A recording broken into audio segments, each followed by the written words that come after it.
Cold, wealthy husband refused intimacy for 1 year, then shocked his black wife by demanding a baby. Their whirlwind romance had Atlanta's elite buzzing with gossip. A wealthy white businessman and a black woman from middle-class Detroit, the whispers followed them everywhere. But Mark didn't care then. He was too busy falling in love with Danielle's warmth, her passion for her work, her ability to light up any room she entered. Have you ever been in love with someone's potential rather than their reality?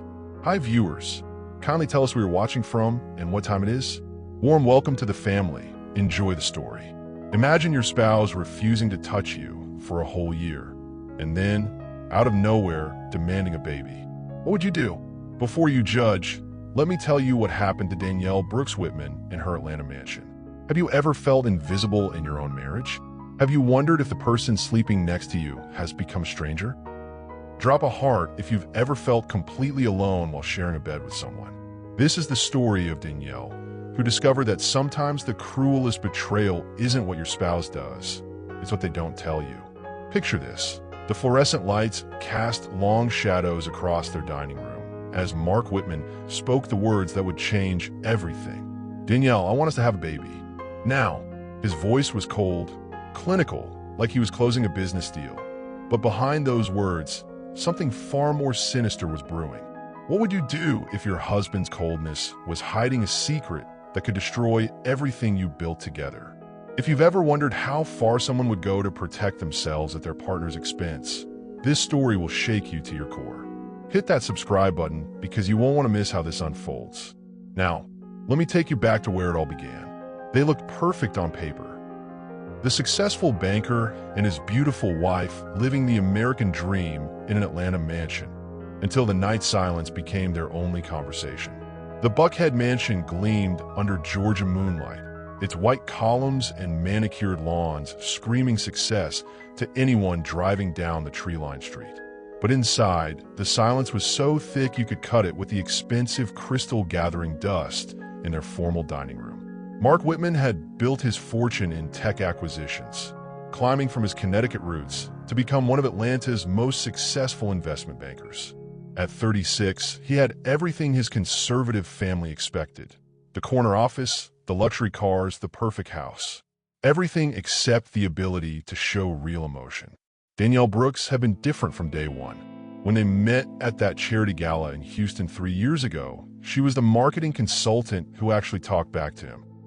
While other women giggled at his banker jokes, Danielle challenged his ideas about community investment. She was 29, beautiful, and completely unafraid to speak her mind. "You think throwing money at problems fixes them?" she'd said that first night, her Detroit accent cutting through the Texas drawl around them. "Money without understanding is just expensive charity." Mark was fascinated. Here was a woman who saw right through his polished exterior and wasn't impressed by his bank account. She made him laugh, actually laugh, for the first time in years. Their whirlwind romance had Atlanta's elite buzzing with gossip. A wealthy white businessman and a black woman from middle-class Detroit, the whispers followed them everywhere. But Mark didn't care then. He was too busy falling in love with Danielle's warmth, her passion for her work, her ability to light up any room she entered. The wedding was a dream. Danielle looked stunning in her designer gown, and Mark actually cried during their vows. For once, his Connecticut reserve cracked, and genuine emotion showed through. "You make me want to be better," he whispered as they danced their first dance. And for their first year, it was perfect. Danielle supported Mark through brutal board meetings and demanding clients. She'd wait up for him with dinner, listen to his frustrations about Wall Street pressure, massage his shoulders after 18-hour days. She even learned to navigate the country club politics and charity circuits, though she never quite fit in with the other wives. "I didn't marry him for money," she'd tell her best friend Tanya during their weekly calls. "I married him because he saw me, really saw me, in a room full of people who looked right through me." But something changed after their first anniversary. Maybe it was the pressure from his firm to bring in bigger deals. Maybe it was the constant scrutiny from Atlanta's social circles. Or maybe it was something deeper, something Mark kept buried beneath his expensive suits and practiced smiles. The touches became less frequent. The The conversations grew shorter. The man who used to pull her close during movies started sitting on the opposite end of their leather sofa. When Danielle reached for his hand during dinner, he'd find reasons to get up, to check his phone, to pour another glass of wine. "You're working too much," she'd say, trying to keep the hurt out of her voice. "The Peterson merger is complicated," he'd reply, not looking up from his laptop. But it wasn't just work. It was everything. Mark stopped asking about her day, stopped listening when she talked about her marketing projects, stopped seeing her as anything more than an expensive piece of furniture in their perfect house. The bedroom became a war zone of unspoken rejection. Danielle would lie awake staring at the ceiling while Mark scrolled his phone, building walls between them with every ignored touch, every avoided kiss. When she finally worked up the courage to initiate intimacy, he'd claim he was tired, stressed, too busy thinking about tomorrow's meetings. Have you ever been in love with someone's potential rather than their reality? Tell me in the comments if you've fallen for the idea of someone. By their second anniversary, they were strangers sharing an address. Danielle would catch glimpses of the man she married, moments when he'd smile at something she said or unconsciously reach for her hand. But those moments disappeared faster than morning fog. What Danielle didn't know as she stared at her wedding photos that night was that her husband had already begun planning the year that would test everything she believed about love. The year that would show her the difference between being wanted and being needed. The year that would force her to choose between the marriage she thought she had and the woman she was becoming. The man who once couldn't keep his hands off her suddenly acted like her touch burned him. The king-size bed that once held whispered dreams and tangled sheets now stretched between them like an ocean. His side pristine and untouched, hers rumpled with restless nights and tear-stained pillows. Mark had moved to the guest bedroom 6 months after their first anniversary, claiming his early morning calls would disturb her sleep.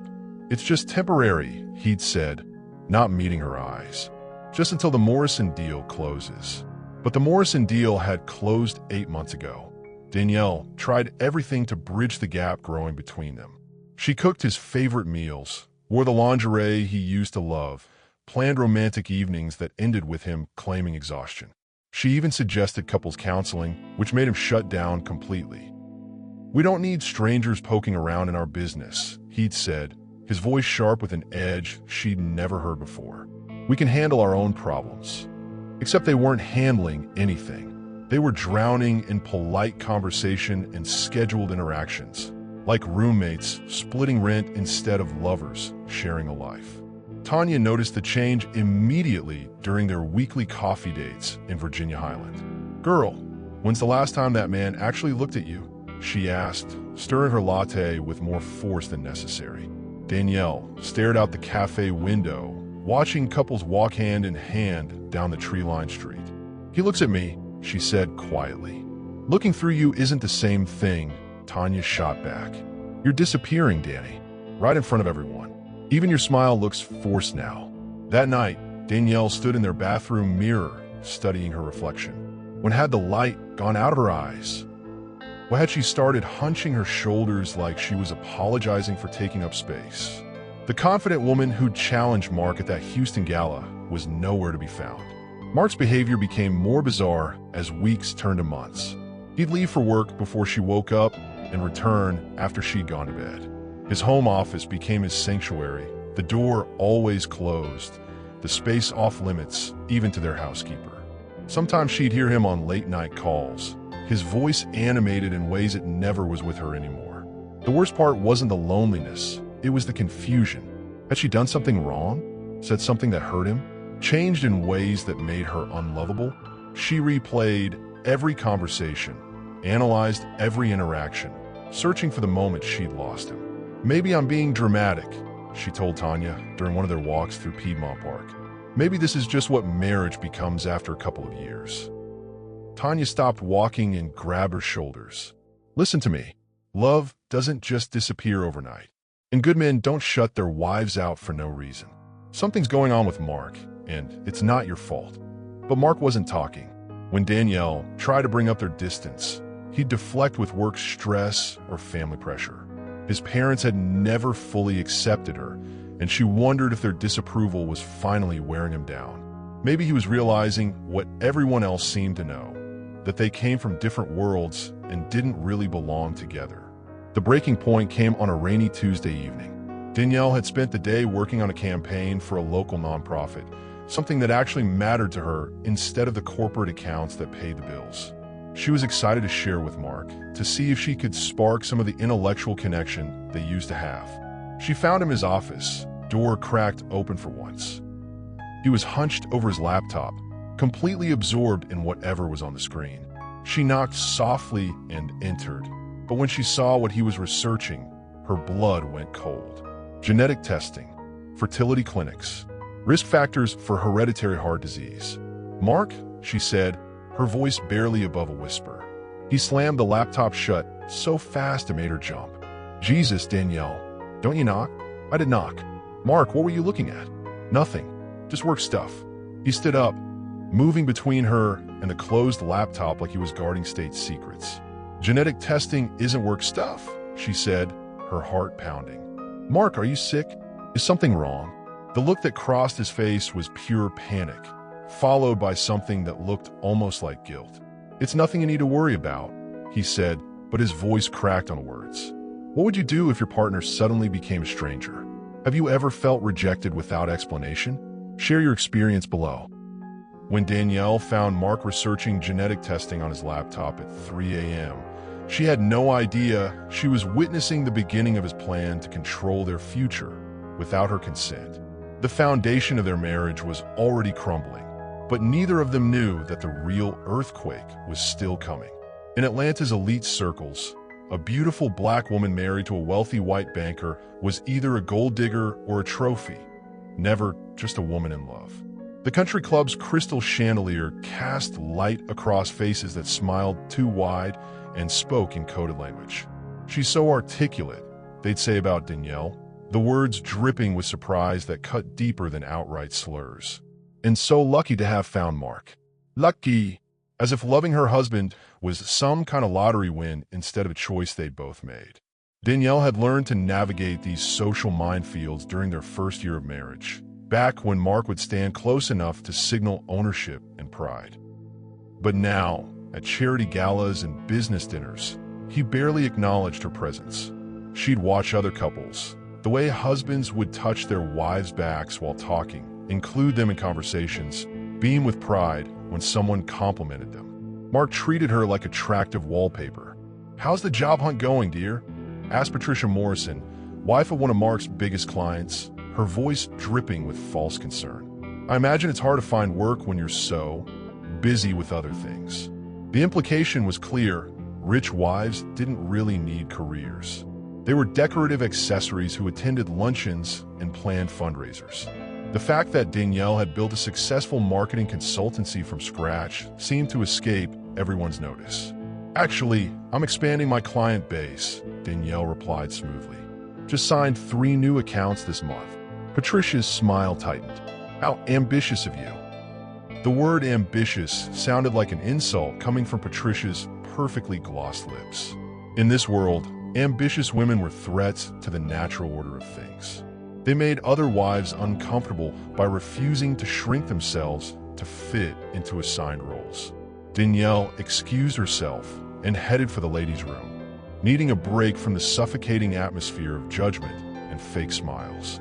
But as she passed a group of women near the bar, she heard her name and froze. "I mean, she's pretty enough," one was saying in stage whisper tones. "But you have to wonder what Mark really sees in her." "Oh, come on," another replied with a laugh. "We all know what he sees. It's not like he married her for her conversation. Still, you'd think he'd at least pretend to be interested in her at these things." The poor thing looked so lonely during dinner. "Maybe the novelty is wearing off," the first woman said. "These kinds of marriages rarely last. Too many differences." Danielle's hand shook as she gripped her clutch purse. She wanted to turn around and face them, to defend herself and her marriage. But what could she say? That her husband barely spoke to her anymore? That she felt more alone in their mansion than she ever had living by herself in Detroit? Instead, she continued to the bathroom and locked herself in a stall, fighting back tears that would ruin her makeup and give the vultures more ammunition. When she returned to the main room, she found Mark deep in conversation with a group of bankers, his face animated in ways it never was at home anymore. He was laughing at someone's joke, his whole body language open and engaged. This was the Mark she'd fallen in love with. Charming, intelligent, magnetic. Just not with her. She approached the group, hoping to join the conversation, but Mark's expression shifted the moment he saw her. It wasn't hostility exactly, but it wasn't welcome either. It was resigned. Like she was an obligation he'd rather avoid. "Gentlemen, you remember my wife, Danielle," he said, his voice perfectly polite and completely empty. The men nodded and smiled, but the conversation died. Whatever they'd been discussing wasn't meant for her ears. Not because it was secretive, but because in their minds, she wouldn't understand it. She was the wife, not the partner. "Actually, I should get going," Mark announced suddenly. "Early meeting tomorrow." They hadn't been at the event for more than 2 hours, but Danielle nodded and gathered her things. The ride home was silent except for the hum of their BMW's engine and the occasional comment about traffic. "Did I do something wrong tonight?" she finally asked as they pulled into their driveway. Mark paused with his hand on the door handle. "Wrong? No, you were fine. Fine. Not beautiful, not charming, not impressive. Fine. Like a mediocre meal or adequate weather." "Mark, what happened to us?" The question slipped out before she could stop it, raw and desperate in the confined space of the car. He was quiet for so long she thought he wouldn't answer. When he finally spoke, his words hit her like ice water. "Nothing happened, Danielle. This is just reality setting in." Reality, as if their love had been some kind of fantasy that couldn't survive in the real world. Have you ever been the only person who looked like you in a room? How did you handle being judged before you even spoke? Share your strength story below. As Danielle watched Mark disappear into his home office that night, she realized she was fighting 2 battles. One for her marriage and one for her dignity. The women at the club thought she was lucky to have him, but she was starting to wonder if he felt cursed to have her. As she overheard 2 wives discussing her luck in landing Mark, she made a decision that would change everything. She was done being grateful for what should have been given freely.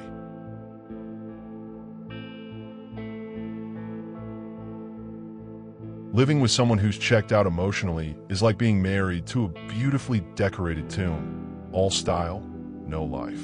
Their morning coffee ritual had become choreographed distance. Mark would enter the kitchen at exactly 6:47 a.m., pour his coffee into the travel mug she'd bought him for Christmas, scroll through his phone while standing at the granite counter, and leave without a word. Danielle learned to time her own routine to avoid these encounters. But sometimes she'd watch him from the hallway, studying this stranger who wore her husband's face. The space between them measured more than just kitchen islands. It mapped the geography of a dying marriage. "Good morning" became their only conversation, delivered without eye contact, without warmth, without hope. Even those words felt like obligations they were checking off a list, basic human courtesy for someone they happened to share an address with. Danielle threw herself into work with desperate intensity. Her marketing firm was thriving, landing bigger clients and more prestigious campaigns. She was good at her job, great at it, actually, and the professional success felt like oxygen in a house where she could barely breathe. "You're different," her client Sarah mentioned during a strategy meeting. "More focused, intense. Whatever's driving you, keep it up because this campaign is brilliant." What was driving her was the need to prove she existed, to feel valuable somewhere since she'd become invisible in her own home. Every successful presentation, every satisfied client, every creative breakthrough was evidence that she mattered, even if her husband couldn't see it. Meanwhile, Mark's behavior grew more secretive. He'd disappear for hours on weekends, claiming work obligations that couldn't wait. His phone was always face down, password protected, off limits. When it rang during dinner, their silent, mechanical dinners, he'd excuse himself and take calls in another room, his voice animated in ways it never was with her. One Saturday morning, Danielle found a stack of medical appointments cards scattered on his desk. Cardiologist, genetic counselor, fertility specialist. Her heart stopped. Was Mark sick? Dying? Planning for children without telling her? She picked up one of the cards, hands trembling. Dr. Rebecca Chun, reproductive endocrinology. The appointment was for next Tuesday at 2 p.m. Danielle. Mark's voice behind her made her jump. She spun around, still holding the card. Mark, what is this? Are you sick? Are we trying to have a baby? His face went through several expressions, surprise, anger, something that looked like panic. Those are private, he said, his voice cold as winter. Private? We're married, Mark. How is your health private from me? Not everything in my life is your business, he snapped, then seemed to realize how harsh that sounded. I mean, it's complicated. I'm handling it. Handling what? Mark, if something's wrong with you, I need to know. If you want children, we should talk about it. If you're... Just drop it, Danielle. He snatched the card from her hands and gathered the others. When I'm ready to discuss it, I will. When he was ready. Not when they were ready. When he was ready. That phrase haunted her for days.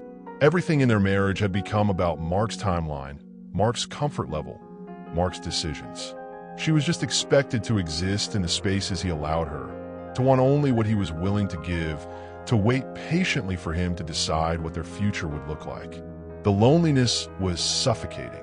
She'd wake up in their king-size bed, her bed now, since he claimed the guest room permanently, and stare at the ceiling wondering how she'd become a stranger in her own life.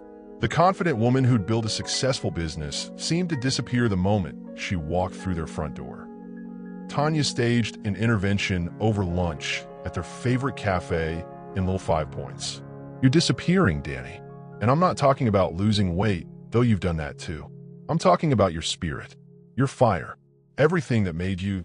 Danielle pushed salad around her plate, unable to meet her friend's concerned eyes.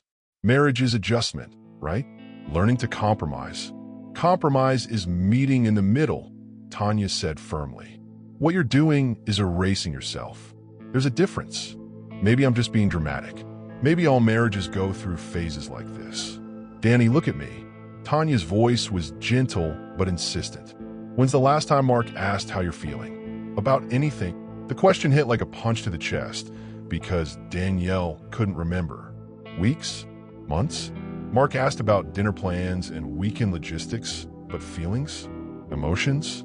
Dreams? Those conversations had vanished along with everything else intimate between them. When's the last time he said he loved you? Another punch. Another silence. When's the last time he touched you?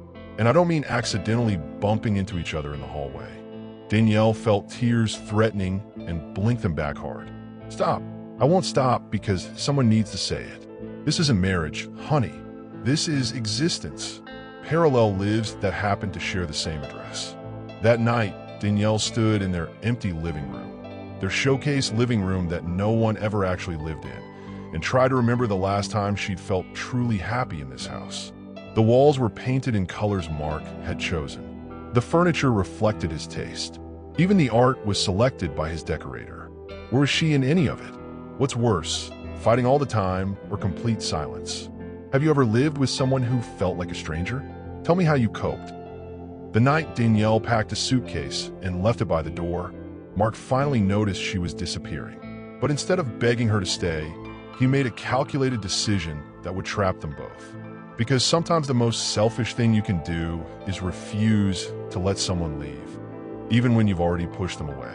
She was 3 steps from walking out forever when he dropped the bombshell that would change everything, but not in the way she expected. The suitcase sat by their front door like a monument to failed promises, its black leather reflecting the foyer chandelier's light. Each item Danielle had packed represented a piece of herself she was finally ready to reclaim. Her favorite books, the photography equipment she'd abandoned when Mark made it clear her hobbies were inconvenient, clothes that made her feel beautiful instead of appropriate. Tanya was right. She'd been disappearing, and it was time to find herself again, even if that meant admitting her marriage was over. I can't do this anymore, she told Tanya during their emergency coffee meeting that morning. I feel like I'm drowning in my own life. Then don't, Tanya had said simply. You have your own money, your own career, your own strength. You don't need anyone's permission to save yourself. The decision felt terrifying and liberating at the same time. For months, she'd been hoping Mark would change, begging the universe to give her back the man she'd married. But hope was exhausting when it was one-sided. Love couldn't survive on life support forever. She'd waited until Mark came home from work to tell him. No dramatic confrontation, no ultimatums.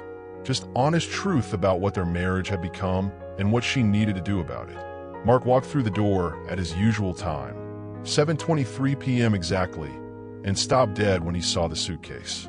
His face went through several emotions before settling on something that looked like panic. "What's this?" he asked, his voice carefully controlled. "I think you know what it is," Danielle replied, surprised by how calm she sounded. "I can't live like this anymore, Mark.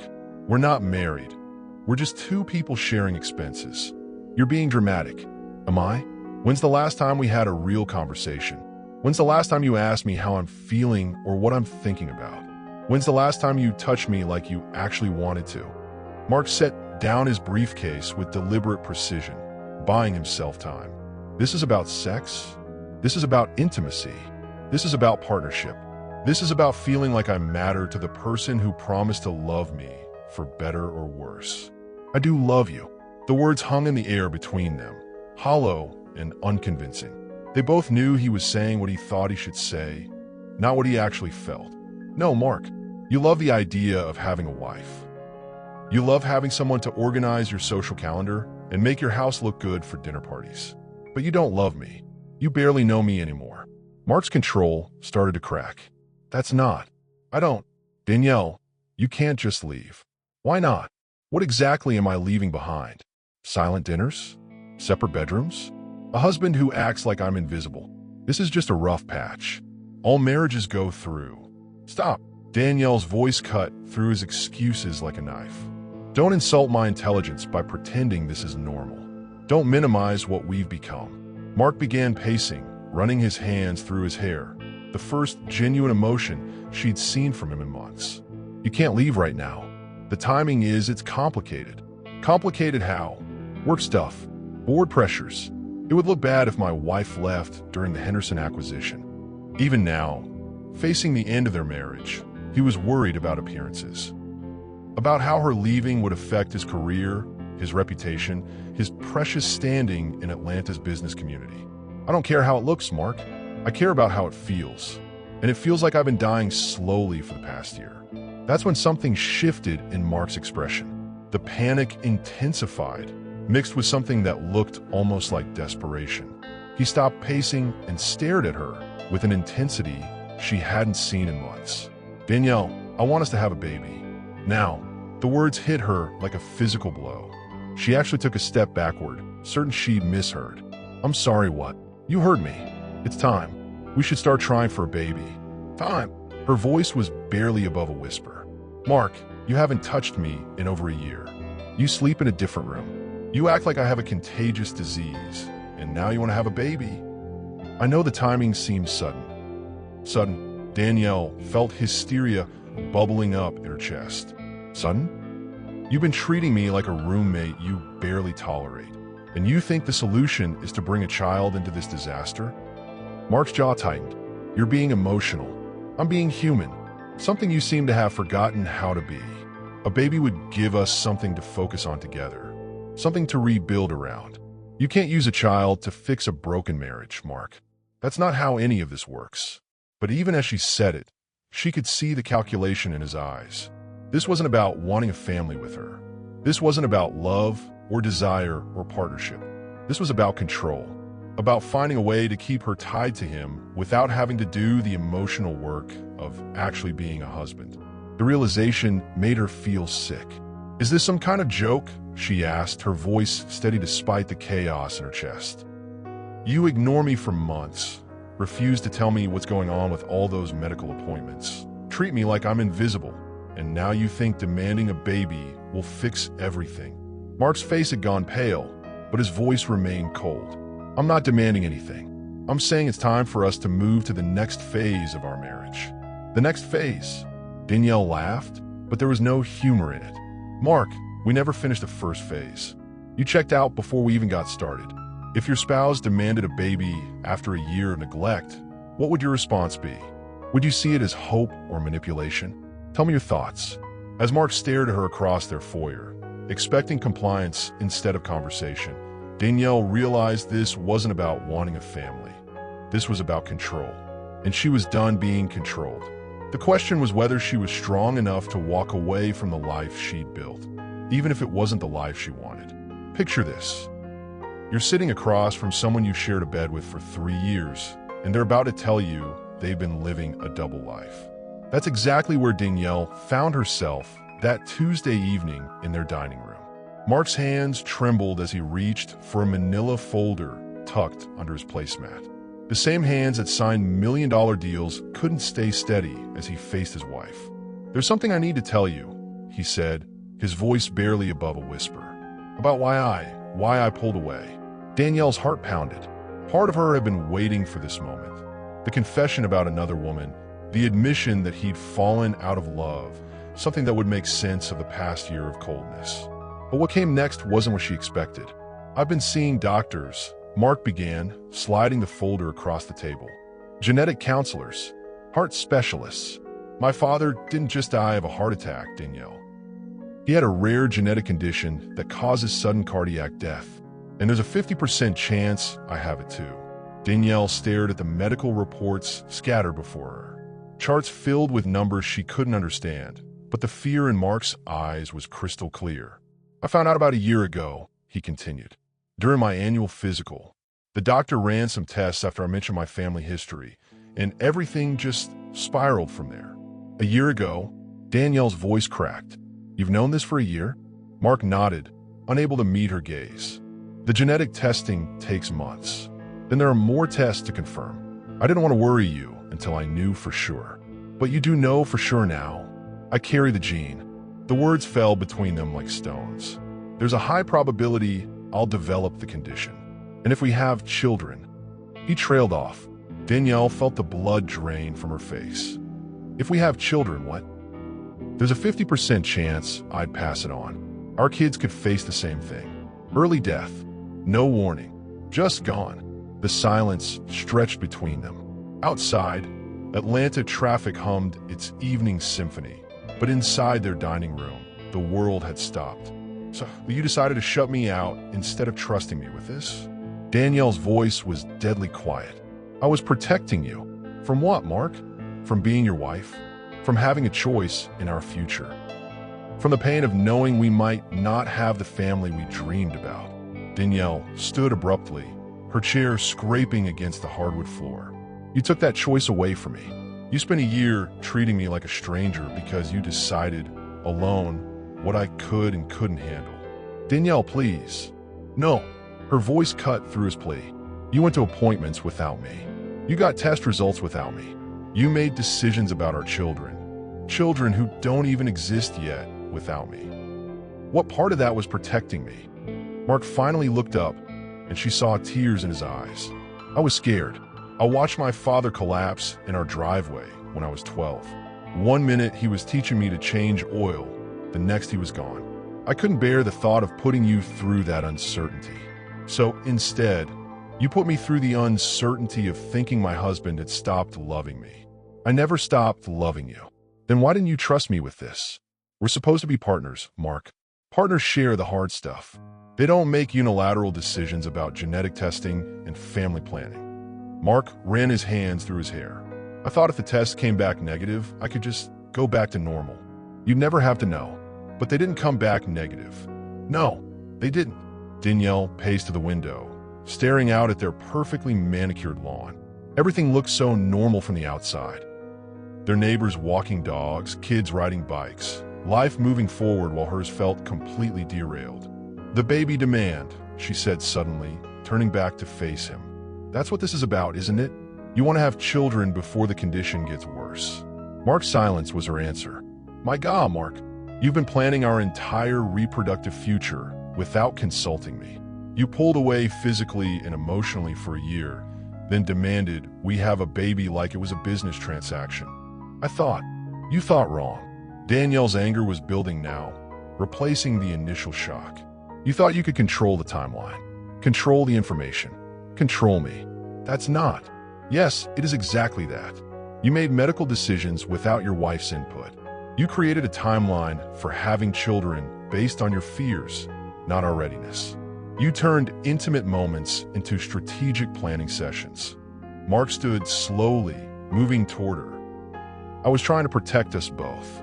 Protect. Danielle laughed bitterly. You spent a year punishing me for a genetic condition I didn't know existed.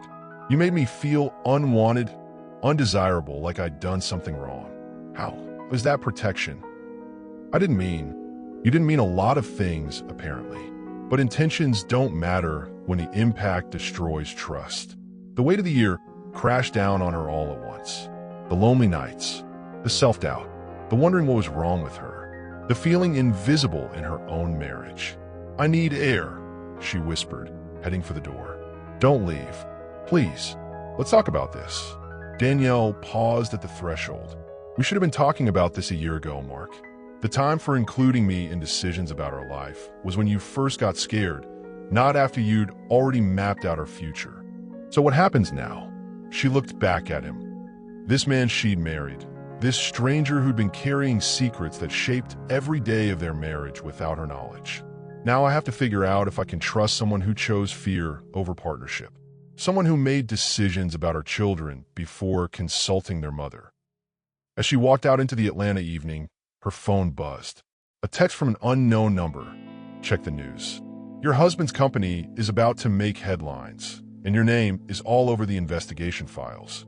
The genetic condition had been just the beginning. What was coming next would test everything they thought they knew about loyalty, trust, and how far someone would go to protect themselves, even at their spouse's expense.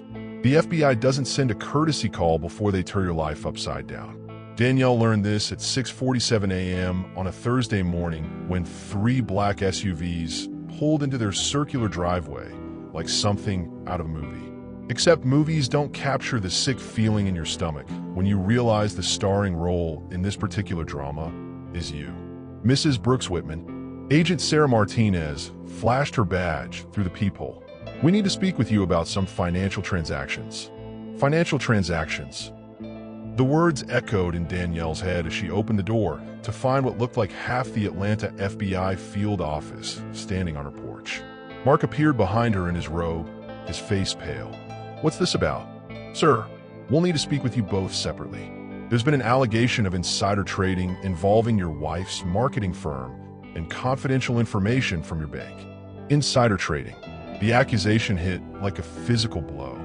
There's been a mistake, Danielle said, her voice steady despite her racing heart. I don't have access to confidential banking information.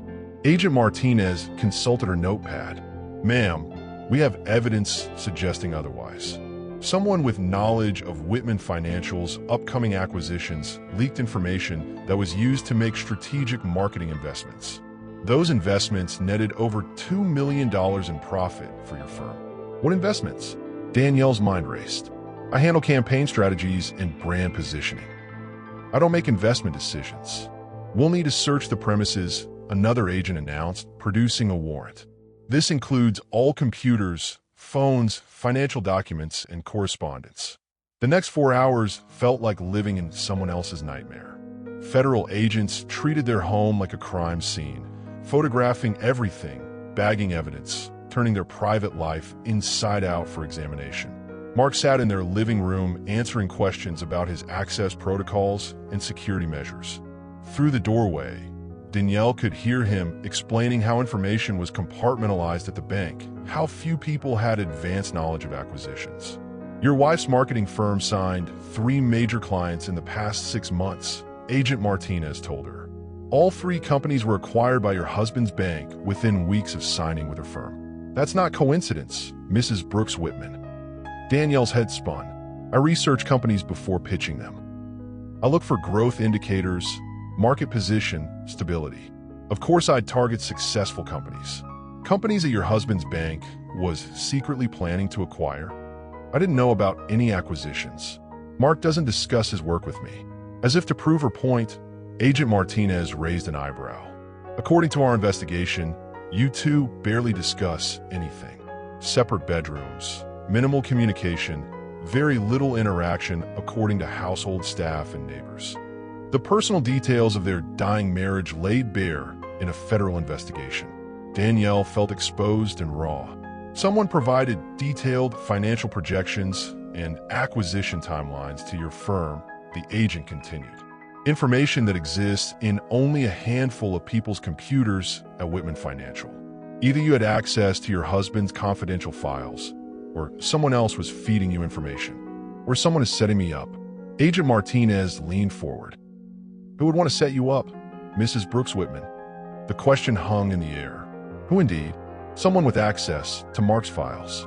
Someone who knew about the strain in their marriage. Someone who could use their separation to make her look like the obvious suspect. I want to speak to a lawyer, Danielle said quietly. That's your right, but I'll tell you what we know so far. Agent Martinez opened her folder. Anonymous tip came in 3 weeks ago.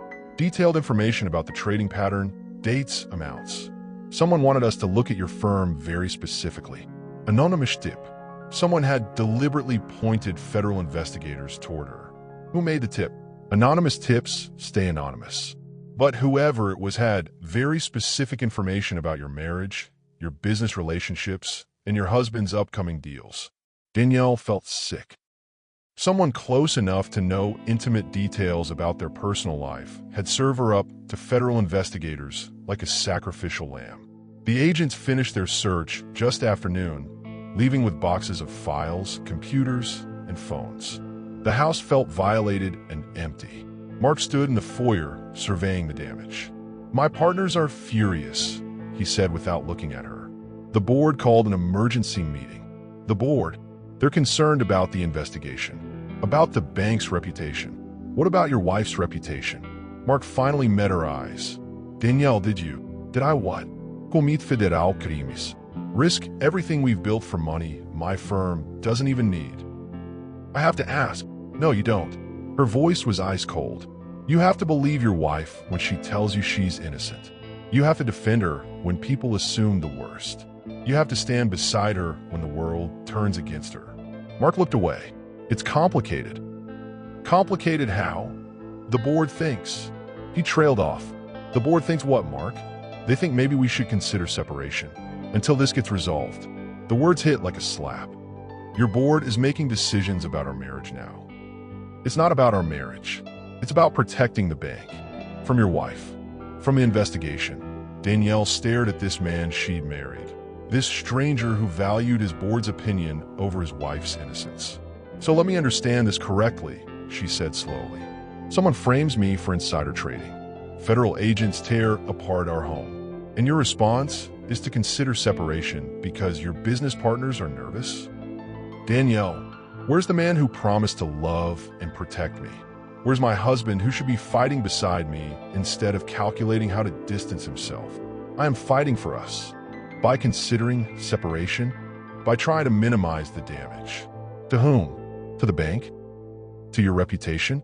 Or to us? Mark's silence was her answer. That evening, as she sat alone in their living room, still waiting for her confiscated phone to be returned, Danielle realized the cruelest truth of all. The man she'd married was capable of believing she was a criminal, but not capable of believing she deserved his unconditional support. The anonymous tip had done more than launch a federal investigation. It had revealed exactly where her husband's loyalties lay when the pressure mounted. And they weren't with her. The Atlanta Journal-Constitution's morning headline felt like a knife to the chest. Banker's wife under FBI investigation, from Detroit dreams to federal schemes. Danielle stared at her photo on the front page, a candid shot from last year's charity gala where she looked polished and confident. The woman in that picture had no idea she'd become the face of corporate corruption in Georgia's business community. The article painted her exactly as she'd feared. The ambitious black woman who'd married above her station and gotten greedy. Every stereotype packaged into neat paragraphs that reduced her decade-long career to marketing executive turned federal suspect. They're calling her a gold digger who graduated to corporate espionage, Tanya said over coffee that morning. They'd met at a small cafe in East Atlanta, far from the reporters camping outside Danielle's house. "I've worked my entire career to build my reputation," Danielle whispered, staring at the newspaper. 15 years of building client relationships, winning campaigns, proving myself in every room I entered. And now I'm reduced to this." Tanya reached across the table and squeezed her hand.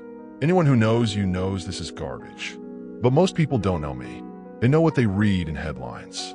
Rich white banker's black wife caught stealing. It writes itself, doesn't it?" The media narrative had crystallized overnight. Conservative blogs were having a field day with the interracial marriage angle. Liberal outlets focused on corporate corruption. Everyone seemed to agree that Danielle Brooks Whitman was the perfect villain for their preferred story. Her phone buzzed constantly with interview requests. CNN, Fox News, local Atlanta stations. Everyone wanted the exclusive with the mastermind behind the insider trading scheme.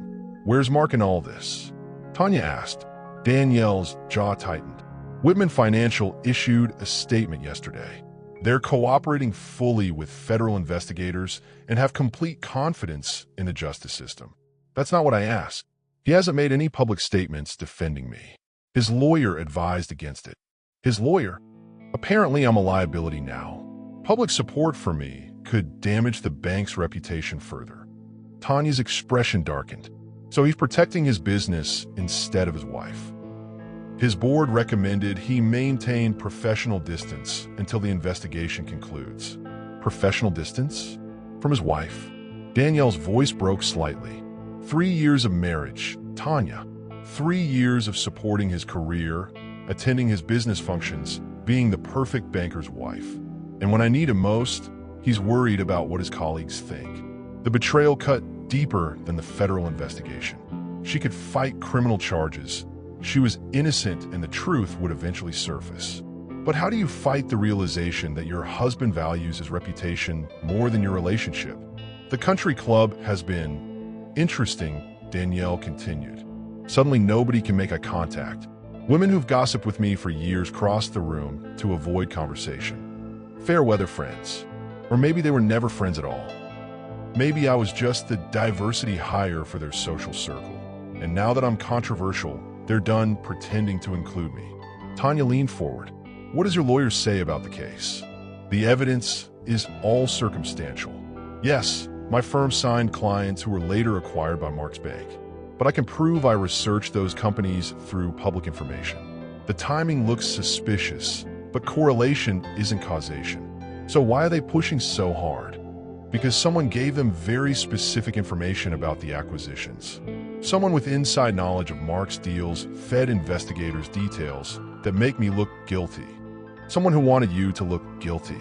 Danielle nodded slowly. The anonymous tip wasn't just about the trades. It included personal information about our marriage problems, my work schedule, even my access to Mark's home office. Someone who knows you both well. Well enough to know that our marriage issues would make me a believable suspect. Well enough to know that Mark wouldn't defend me publicly if it threatened his business interests.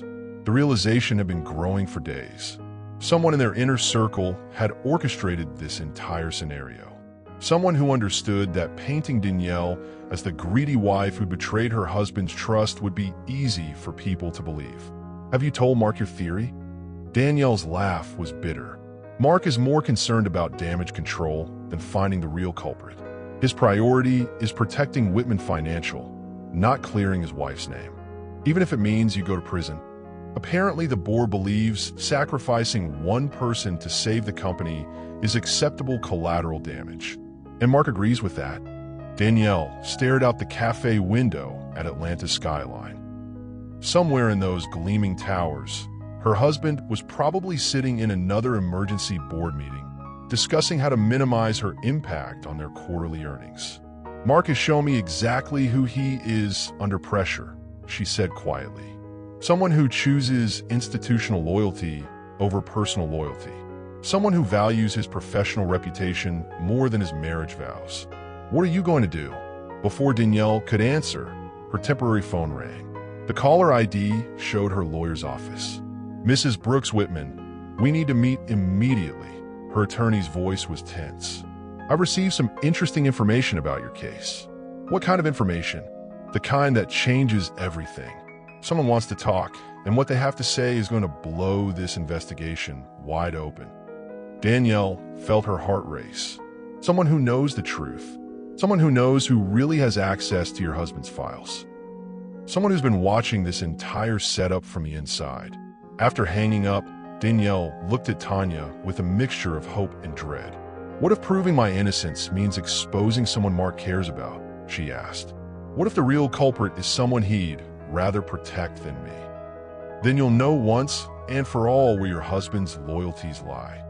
I'm afraid I already know. Danielle, if Mark would rather protect a criminal than defend his innocent wife, then this investigation is doing you a favor. It's showing you who you really married. As they left the cafe, Danielle realized Tanya was right. The FBI investigation had become a mirror, reflecting the true character of everyone in her life. Some people, like Tanya, stood by her unconditionally. Others revealed themselves to be fair-weather friends who disappeared at the first sign of scandal. And her husband? He'd revealed himself to be someone who would throw his own wife under the bus to protect his professional image. The question now wasn't just whether she could prove her innocence. It was whether she wanted to save a marriage to someone who'd already shown he wouldn't save her. The anonymous informant waiting at her lawyer's office was about to give her the power to clear her name. But that same information might destroy everything Mark had built his identity around. For the first time since this nightmare began, Danielle wondered if that would be such a terrible thing. The manila envelope sitting on her lawyer's conference table looked innocent enough. Just paper and ink. But Danielle knew that whatever was inside would either free her or damn someone else, and possibly both. Before you open this, her attorney Sarah Chun said carefully, you need to understand what you're looking at. This information will clear you completely. But it implicates someone very close to your husband's business operations. Danielle's hands trembled as she reached for the envelope. Someone close to Mark? Someone who's been like a father to him. Someone whose downfall would devastate your husband both personally and professionally. The photographs spilled across the mahogany table like pieces of a puzzle she'd been trying to solve for months. Bank records, email screenshots, meeting notes, all documenting a trail of insider information being leaked to shell companies over the past 2 years. At the center of it all, Rick Morrison, Mark's mentor and senior partner at Whitman Financial. Rick Morrison has been selling confidential acquisition information to multiple buyers, Sarah explained. Your marketing firm was just one of several companies receiving inside tips. The difference is, your success made you visible. You became the perfect scapegoat when investigators got close. Danielle stared at a photo of Rick shaking hands with a man she didn't recognize outside a downtown restaurant. The timestamp showed it was taken 3 days before her firm signed the Meridian Industries account, the same account that had made her look guilty of insider trading. He set me up. More than that, he orchestrated this entire scenario. Rick knew about the problems in your marriage. He knew Mark wouldn't defend you publicly if it threatened the bank. He knew that a black woman married to a wealthy white banker would be an easy target for investigators. The cruelty of it took her breath away. Rick Morrison had sat at their dinner table. He'd given toasts at their wedding. He'd been Mark's father figure since college, guiding his career and treating him like the son he'd never had. And he'd been willing to destroy her to save himself. There's more, Sarah continued, sliding another document across the table. Rick has been embezzling from client accounts for years. The insider trading was just his latest scheme. When the FBI started investigating financial irregularities at the bank, he needed a distraction. So he gave them me. He gave them a story they wanted to believe. Ambitious wife, struggling marriage, access to confidential information through her husband. It was a perfect narrative that shifted focus away from his own crimes. Danielle felt sick. Every sleepless night, every news article questioning her character, every moment of doubt in Mark's eyes, all of it orchestrated by a man they trusted like family. Who provided this information? Sarah hesitated. Someone inside Whitman Financial who's been documenting Rick's activities for months. Someone who couldn't stand watching you take the blame for his crimes. Will they testify? Yes, but you need to understand the implications. This evidence doesn't just clear your name, It destroys Rick Morrison completely. Criminal charges, civil lawsuits, bankruptcy. His life, as he knows, it ends the moment we turn this over to federal prosecutors. Danielle studied the photographs again. Rick with various business contacts, all documented meetings that corresponded with suspicious traits. The evidence was overwhelming and undeniable. And Mark? Your husband's career survives, but his world gets turned upside down. Rick built the department Mark runs. He recommended Mark for every promotion. Half of Mark's professional relationships trace back to Rick's influence. So clearing my name destroys Mark's mentor and business foundation. Essentially, yes. The conference room fell silent except for the hum of Atlanta traffic far below. Through the windows, Danielle could see the city continuing its daily rhythm, unaware that in this room, one woman was deciding whether to save herself at the cost of everything her husband had built. Her phone, her situation, not their situation, not his wife's false accusations. Her situation, as if she were a problematic business deal he needed to resolve. What happens if I don't use this evidence? She asked quietly. Sarah's expression was grave. You probably go to prison. The circumstantial evidence against you is strong enough for conviction. Without proof of the real perpetrator, you're the most logical suspect. And if I do use it, you're completely exonerated. But Rick Morrison's arrest will be front-page news. Mark's mentor and father figure exposed as a criminal who tried to frame his protégé's wife. The scandal could destroy Mark's standing at the bank. Danielle closed her eyes, remembering Rick at their last Christmas dinner. He'd brought expensive wine and told stories about Mark's early career, beaming with pride like an actual father. Mark had looked at Rick with such admiration, such genuine affection. Destroying Rick would break Mark's heart. But staying silent would destroy her life. There's something else you should know, Sarah added softly. Rick has been feeding information to reporters. The negative stories about you, the focus on your background and marriage. He's been the anonymous source painting you as a gold digger and opportunist. The final betrayal. Not content with framing her for his crimes, Rick had also orchestrated her character assassination in the media. He's been destroying my reputation while Mark stayed silent. Your husband believed he was protecting the bank by maintaining distance. He had no idea his mentor was actively sabotaging you in the press. Danielle opened her eyes and looked at the evidence spread across the table. Months of planning, careful documentation of Rick's crimes, and most importantly, proof that she was completely innocent. If Mark truly loved me, she said slowly, he would want the truth regardless of the cost to his career. And if he doesn't, then I'll know exactly what our marriage was worth to him. She reached for her phone and dialed Mark's number. He answered on the first ring. Danielle, I can't talk long. The board meeting. I have evidence that proves my innocence. Silence. Mark, did you hear me? What kind of evidence? The kind that reveals who really committed these crimes. The kind that clears my name completely. That's wonderful, honey. When can you? It implicates Rick Morrison. The line went dead quiet. She could hear his breathing, could practically feel his world shifting. Rick? Yes. He's been selling inside information for years. He set me up to take the fall when investigators got close. That's impossible. I have photographs, bank records, documented meetings. It's all here, Mark. There has to be some mistake. The only mistake was trusting him. Rick Morrison has been stealing from your bank and destroying your wife to cover his tracks. Another long silence. What do you want me to do? The question hung between them like a test. What did she want him to do? She wanted him to be outraged that his mentor had betrayed her. She wanted him to demand justice regardless of personal cost. She wanted him to choose his wife over his professional comfort. I want you to support me in telling the truth. Even if it destroys Rick, even if it destroys everything except our marriage. Danielle, you don't understand what you're asking. Rick made my career possible. He's like family. I'm her family, Mark. I'm your wife.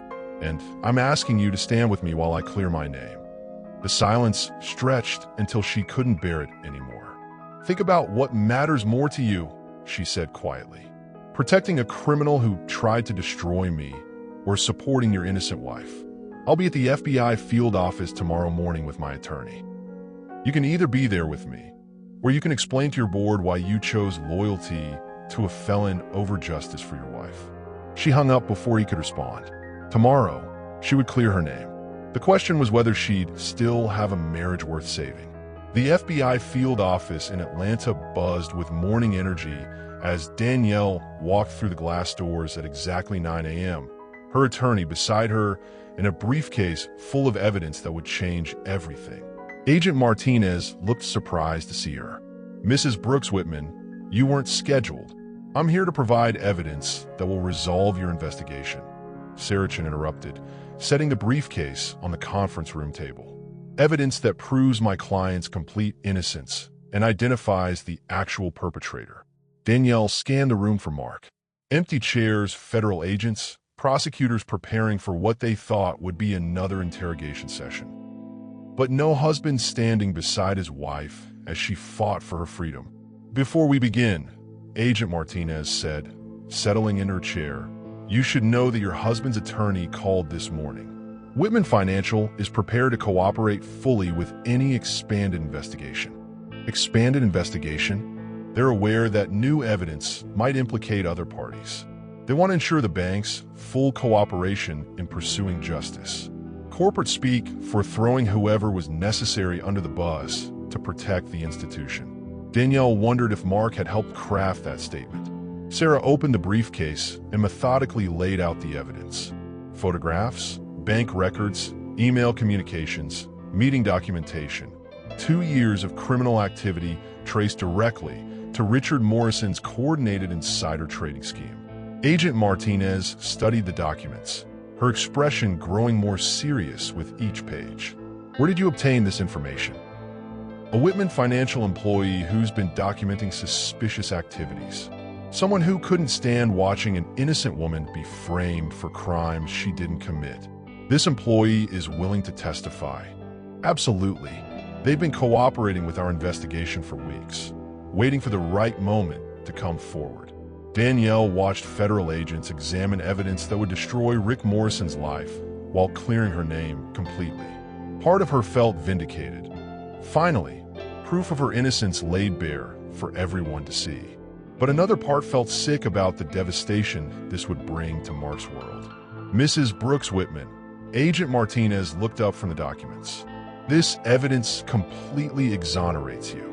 Not only were you not involved in insider trading, you were deliberately set up by someone who had intimate knowledge of your personal life and marriage. I know, Richard Morrison used information about your marital problems to make you appear guilty. He knew investigators would find it easy to believe that a wife with access to her husband's files in a struggling relationship might be motivated to secure her financial future through illegal means. While he continued selling confidential information to multiple buyers and embezzling from client accounts. Agent Martinez nodded grimly. This is sophisticated criminal enterprise spanning several years. Mr. Morrison will face federal charges for insider trading, embezzlement, fraud, and obstruction of justice. Danielle's phone buzzed with a text from Mark. An emergency board meeting. Can't make it to FBI office. We'll call you when finished. Can't make it. The words stared back at her from the screen like a slap across the face. She was clearing her name from federal charges, exposing the man who tried to destroy her, and her husband couldn't make it because of a board meeting. Sarah noticed her expression. Everything all right? My husband is too busy with bank business to be here when his wife is exonerated. Agent Martinez looked uncomfortable. Ma'am, we'll need to coordinate with Whitman Financial on the Morrison arrest. There will be significant disruption to their operations. I'm sure they'll manage. The irony wasn't lost on her. For months, Mark's bank had been preparing to distance themselves from her to protect their reputation. Now, they'd have to deal with the reality that their senior partner was the actual criminal while his wife had been completely innocent. By noon, the paperwork was complete. All charges against Danielle were formally dropped. Richard Morrison would be arrested within hours. The story that had painted her as a corporate criminal was about to become a story about her vindication and someone else's spectacular fall from grace. What happens next? She asked Agent Martinez as they prepared to leave. Media statements from the FBI and prosecutor's office. Full exoneration for you, criminal charges for Morrison. This will be significant news given the publicity your case received. Significant news. Danielle thought about all the headlines that had destroyed her reputation over the past months. Investment banker's wife cleared of all charges wouldn't repair the damage done by banker's wife under FBI investigation. But it was a start. Outside the federal building, reporters were already gathering. Someone had leaked news of the morning's developments. Mrs. Brooks Whitman, a journalist, shouted across the parking lot. "How does it feel to be cleared of all charges?" Sarah guided her toward their car without responding to questions, but Danielle stopped halfway across the parking lot. "I'm grateful that the truth has finally emerged," she called back to the gathered media. "I'm innocent of all accusations, and I'm vindicated that federal investigators have identified the real perpetrator." "What about your husband's role in the investigation?" Danielle paused. "What about Mark's role?" He'd failed to defend her publicly. He'd considered separation to protect his bank's reputation. He'd chosen his board meetings over her exoneration. "My husband and I are committed to supporting the justice system and ensuring that all criminals are held accountable, regardless of personal relationships." It was a careful answer that revealed nothing while saying everything. Her phone rang as they drove away from the federal building. Mark's name appeared on the screen. "Danielle, I heard what happened. This is incredible news." "Is it?" "Of course it is. You're cleared. It's over." "What's over, Mark?" "The investigation. The charges. All of it. And Rick." Silence. "Your mentor and father figure is a criminal who tried to send me to prison. How do you feel about that?" "I'm still processing everything. The board is in chaos. Rick's arrest is going to devastate our operations." "Your operations?" "Danielle, you don't understand the scope of this. Rick built the entire acquisitions department. Half our client relationships run through his connections. This could destroy the bank." She almost laughed. "This could destroy the bank. Mark, this could have destroyed your wife. I could be facing years in federal prison right now because your beloved mentor decided I was expendable. I know that. I'm grateful you're cleared." "Grateful? You're grateful? What else should I be?" Danielle pulled over to the side of the road, her hands shaking with rage. "You should be furious that someone we trusted tried to destroy me. You should be apologizing for not defending me when I needed you most. You should be ashamed that you chose your board's comfort over your wife's innocence. That's not fair. What's not fair is that I had to fight for my freedom alone while my husband worried about his professional reputation.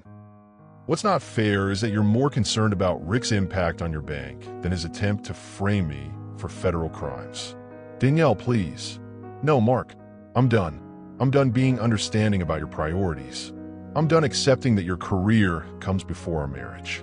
I'm done pretending that your loyalty to institutions matters more than your loyalty to me. You're emotional right now. I'm clear-headed for the first time in months. This investigation showed me exactly who you are when pressure hits. You're someone who chooses professional safety over personal integrity. You're someone who would rather sacrifice his wife than risk his reputation. I never said that. You didn't need to say it. You showed it every day for months. While I was fighting federal charges, you were calculating how to minimize damage to your precious bank. The line went quiet except for Atlanta traffic sounds bleeding through her car windows. "So what happens now?" Mark asked finally.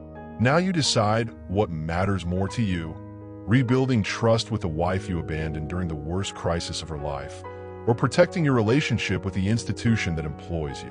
It doesn't have to be either or." "Yes, it does, because I'm done being married to someone who treats me like a business liability instead of a life partner." "Danielle, can we talk about this at home?" "Home?" She almost laughed. "That mansion isn't our home, Mark. It's your corporate housing. I've been a guest there for 3 years, trying to fit into the life you built before you met me." "That's not true. When's the last time you asked my opinion about anything that matters? The genetic testing? The baby timeline? The response to federal investigation? You make unilateral decisions and expect me to accept whatever you decide. I'm trying to protect us both. You're trying to control outcomes. There's a difference." Another pause. "What do you want from me?" The question hung between them like everything else. Mark waiting for her to make it easy, to tell him exactly what to do so he could check off the boxes of being a good husband without actually becoming one. I want you to fight for us the way I've been fighting alone. I want you to choose me over your comfort zone. I want you to be the man who deserves the woman I've become. And if I can't, for the first time in their entire relationship, Danielle heard her husband acknowledge that he might not be capable of giving her what she needed. Then we both stopped pretending this marriage is working. Danielle, Mark, I love you. I've loved you through a year of silence, months of false accusations, and weeks of you treating me like a criminal. But love without partnership is just emotional self-harm. So what are you saying? I'm saying that clearing my name was just the first step. Now I have to decide if I want to rebuild a marriage with someone who's shown me his true priorities, or build a new life with someone who puts me first. Someone else? Myself, Mark. I'm talking about choosing myself for once instead of waiting for you to choose me. The silence stretched until she realized he didn't have an answer. After 3 years of marriage and months of crisis, her husband didn't know if he was capable of putting their relationship before his professional comfort. I'll be staying at Tanya's for a while, she said quietly. When you decide whether you want to be married to me or married to your job, let me know. She hung up before he could respond. As she drove toward her best friend's apartment, Danielle realized something had shifted inside her during those months of fighting for her innocence.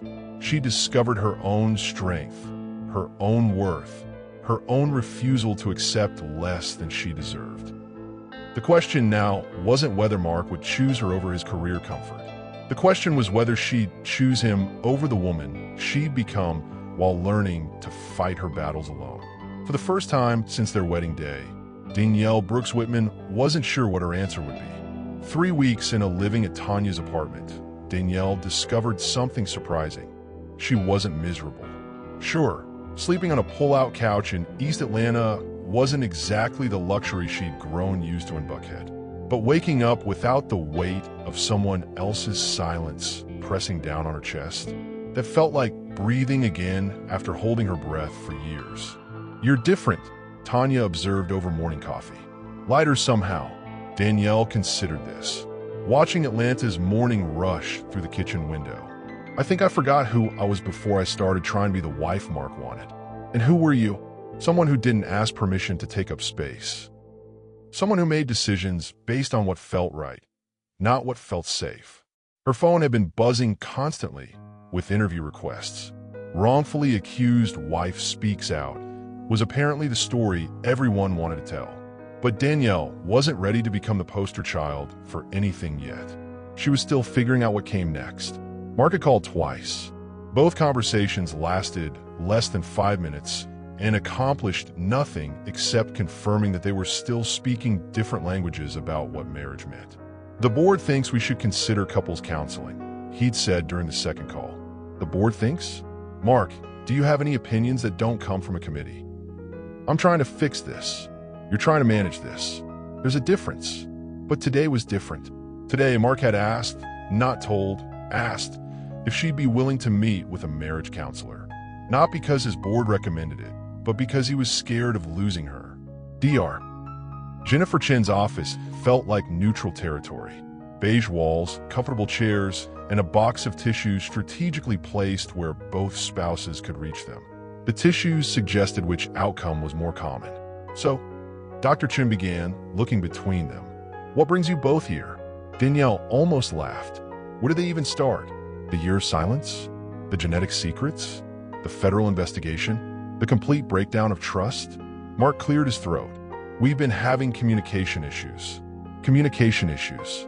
Like they've been having trouble deciding what to watch on Netflix. Mark, Dr. Chun said gently, can you be more specific? I made some decisions without consulting my wife. About medical testing. About how to handle personal information. She feels I shut her out. She feels. Not I shut her out, but she feels I shut her out. Even in therapy, Mark was deflecting responsibility. Danielle, Dr. Chun turned to her. How would you describe the situation? My husband lived a double life for over a year. He got genetic testing, planned our reproductive future, and decided what I could handle without ever asking me what I wanted. When I was falsely accused of federal crimes, He prioritized protecting his business reputation over defending his innocent wife. The room fell silent, except for the soft hum of the air conditioner. "I see." Dr. Chen made notes. "Mark, how do you respond to that?" "I was trying to protect her from unnecessary worry. By excluding her from major life decisions." The genetic testing results were terrifying. I didn't want to burden her with that fear until I knew for certain what we were dealing with. In the federal investigation, Mark shifted uncomfortably. My lawyers advised maintaining professional distance to protect both of us. Both of you or your business interests? What's the difference? If the bank suffers, we both suffer. Dr. Chun leaned forward. "Mark, do you hear what you just said? You equated your wife's need for emotional support during a criminal investigation with your business concerns." That's exactly what you said," Danielle interrupted.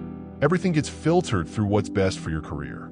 My feelings, our marriage, even my legal troubles, it all comes second to Whitman Financial.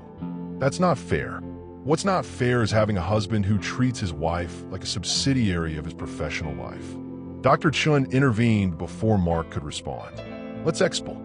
I consider the potential outcomes, the risks, the impact on everyone involved. Everyone, my colleagues, the bank's clients, our future. What about Danielle's feelings? Her needs? Her right to participate in decisions that affect her life?" Mark looked genuinely confused. "Of course I consider her feelings." Silence. "Mark," Dr. Chung continued, "can you think of a major decision in your marriage where you asked Danielle what she wanted before deciding what you thought was best?" More silence. Danielle felt something break inside her chest. Not heartbreak. She moved past that. This was the sound of illusions crumbling. The realization that her husband genuinely didn't understand that marriage was supposed to be a partnership of equals. "I need some air," she said quietly, standing up. "Danielle, please." "No, Mark. Sit here and think about Dr. Chen's question. Really think about it." Outside in the hallway, Danielle leaned against the wall and tried to process what had just happened. After everything they'd been through, Mark still didn't understand that his paternalistic approach to marriage was the root of all their problems.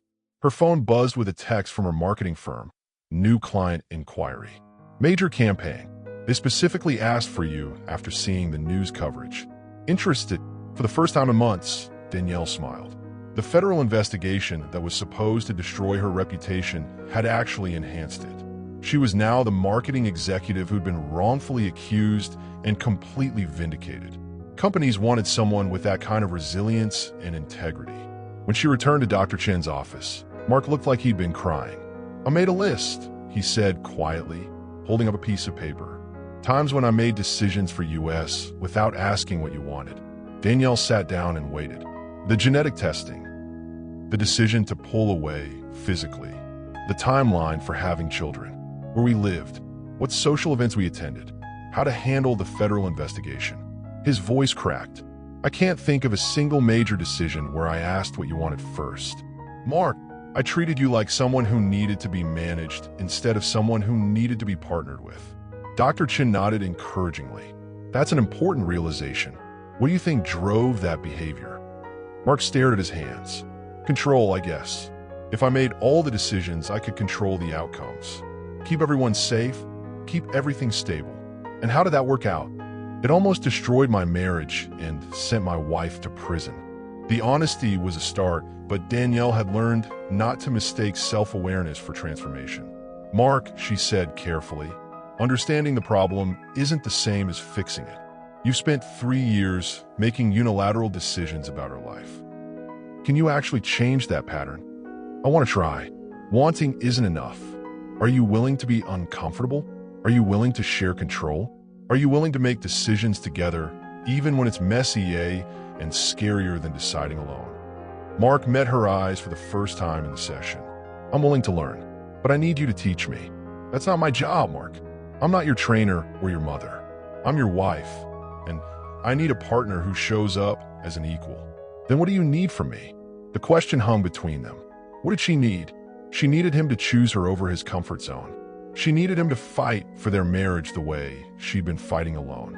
She needed him to become someone who could handle her strength instead of trying to manage it. "I need you to prove that you can change," she said finally. "Not with words, but with actions. I need you to show me that you can be the husband I deserve, not just the one you're comfortable being." "How long do I have?" Dr. Chen intervened. "This isn't a deadline situation, Mark. This is about genuine transformation of how you approach relationships." But Danielle knew better. Everything had a timeline, even second chances. "We'll see," she told him. "We'll see if you can learn to choose us over your need to control everything around you." As they left the therapy session, Danielle realized she wasn't fighting for her marriage anymore. She was watching to see if Mark would finally fight for it himself. The difference was everything. 2 months of couples therapy had taught Danielle something crucial. Insight without change was just expensive self-awareness. Mark had gotten very good at identifying his patterns. He could explain why he made unilateral decisions, analyze his fear of vulnerability, and describe how his childhood shaped his approach to relationships. But knowing why you hurt someone doesn't stop the hurting if you keep doing the same things. "He talks a good game in therapy," she told Tanya over dinner at their favorite Thai restaurant. "But nothing's actually different." "What do you mean?" "Last week, he scheduled a meeting with a financial planner to discuss our future without asking me. When I pointed out, he said he was taking initiative to secure our family's future. He still doesn't get it." Tanya shook her head. "Some people are just wired to control everything around them. The sad part is, he thinks he's improved because he tells me about decisions after he makes them instead of keeping them secret. That's progress, right? No, that's just transparent control instead of secret control. Real progress will be making decisions together." Danielle's phone buzzed with a text from Mark. "Can we talk tonight? Important news about my situation at work." His situation at work. Even his career developments were framed as something happening to him rather than something affecting them both. She texted back, "I'll be at the apartment at 8. The Buckhead mansion felt like a museum when she walked through the front door that evening. Everything perfectly arranged, nothing lived in or warm.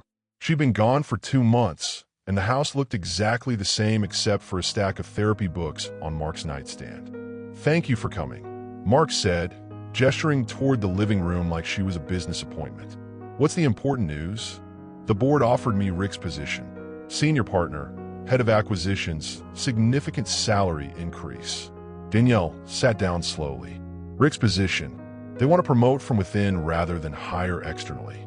Show stability after the scandal. And you said, I told them I needed to discuss it with you first." She studied his face, looking for signs of whether this was genuine consultation or performance for their therapy homework. "What's the catch?" Mark hesitated. "It would require longer hours, more travel, greater responsibility for the department Rick built, the department that was used for criminal activity. We're restructuring everything. New protocols, enhanced oversight, complete transparency. We, the bank, management." Danielle felt the familiar frustration rising. "Mark, are you asking my opinion about this job offer? Or are you telling me about a decision you've already made?" "I'm asking. Really asking, or asking in a way where you've already decided and you want me to agree." Mark's silence was her answer. "You want the promotion," she said quietly. "It's an incredible opportunity. The youngest senior partner in the bank's history. Everything I've worked for since college. Everything you've worked for. Everything we've worked for. This affects both of us." "How does it affect me, Mark?" "Specifically, financial security, social status, the ability to have the family we've talked about." "Have we talked about it? Or have you talked and assumed I was listening?" Mark ran his hands through his hair. "Danielle, what do you want me to say? I want you to tell me the truth. Do you want this promotion because it's good for our marriage or because it's good for your ego? Why can't it be both?" "Because one of those priorities has been driving every major decision in our relationship, and it's not the first one." They sat in silence, the weight of 2 months of therapy sessions and 3 years of marriage hanging between them. "What do you want?" Mark asked finally. "I want a husband who considers my feelings before accepting major career changes. I want a partner who asks what I need instead of assuming what I should want. I want someone who chooses us over individual achievement. And if I turn down the promotion, That's not what I'm asking. Then what are you asking? Danielle stood up and walked to the window overlooking their perfectly manicured yard. Everything about this life was beautiful and controlled and ultimately empty of real connection. I'm asking if you can imagine making decisions with me instead of for me. I'm asking if you can prioritize our partnership over your professional advancement. I'm asking if you can be married to someone who has opinions that might inconvenience you. Of course I can. Can you, though? Because every major decision in our marriage suggests otherwise. Mark joined her at the window. Tell me what you want me to do. That's the problem, Mark. I don't want to tell you what to do. I want you to figure out what kind of marriage you actually want and whether you're capable of building it. I want our marriage. Do you want partnership, or do you want a wife who makes your life easier? I want both. Those aren't the same thing. Partnership means sometimes choosing what's best for us, even when it's not what's best for your career. It means including me in major decisions, even when my input complicates your plans. Mark was quiet for a long moment. The promotion comes with expectations. Long hours, frequent travel, high-pressure situations that affect everything. And I don't know how to balance that with being the husband you need. Finally, honesty instead of assurances he couldn't keep. So what are you going to do? I don't know. Danielle turned to face him fully. Mark, I've been waiting for 2 months for you to show me that you can change. That you can choose our marriage over your comfort zone. That you can be uncomfortable for the sake of building something real with me. I'm trying. Trying isn't enough anymore. I need you to decide what matters more to you. Being the most successful banker in Atlanta, or being married to me. Why does it have to be either? Because that's reality. Because your version of success requires a wife who supports your ambitions without having any of her own. Because your career advancement depends on me staying small enough to fit around the edges of your professional life. That's not true, isn't it? When's the last time you asked about my career goals? My dreams that don't revolve around supporting yours? Silence. I got offered a major client last week, she continued. National campaign, huge budget, requires relocation to New York for 6 months. I turned it down without discussion because I was trying to save our marriage. You never told me about that. Because I knew what you'd say. That it was too disruptive, too risky, too complicated for what we're trying to rebuild. Would I have said that? Wouldn't you have? Mark's inability to answer told her everything she needed to know. I'm done waiting for you to choose me, she said quietly. I'm done making myself smaller to fit into your perfectly controlled life. I'm done pretending that your career is more important than my happiness. Danielle, Mark, I love you, but love isn't enough when it's one-sided. I need a partner who fights for us the way I've been fighting alone. What are you saying? I'm saying that you have a choice to make. You can take that promotion and keep building the life you want while hoping I'll be content with whatever attention you have left over. Or you can decline it and figure out how to build a marriage where both of our dreams matter. And if I can't, then we'll both know that our marriage was never as important to you as your professional success. She walked toward the door, leaving him standing in the window of the house that had never felt like home. How long do I have to decide? Danielle paused at the threshold. You've had 3 years to decide, Mark. The question is whether you finally will.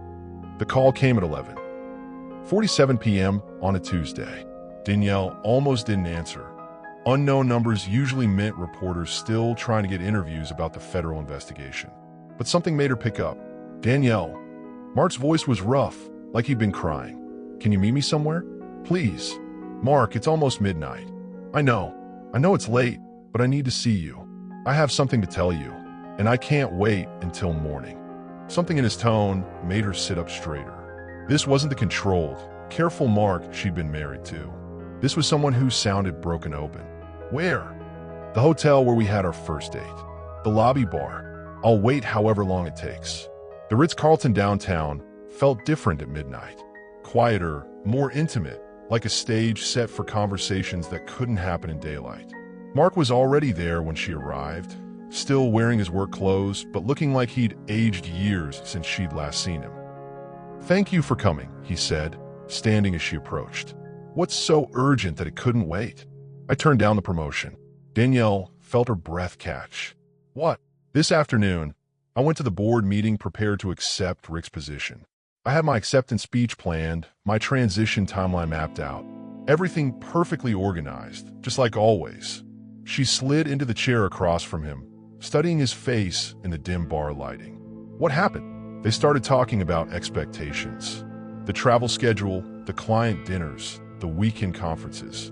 60-hour weeks minimum, probably more during acquisition seasons.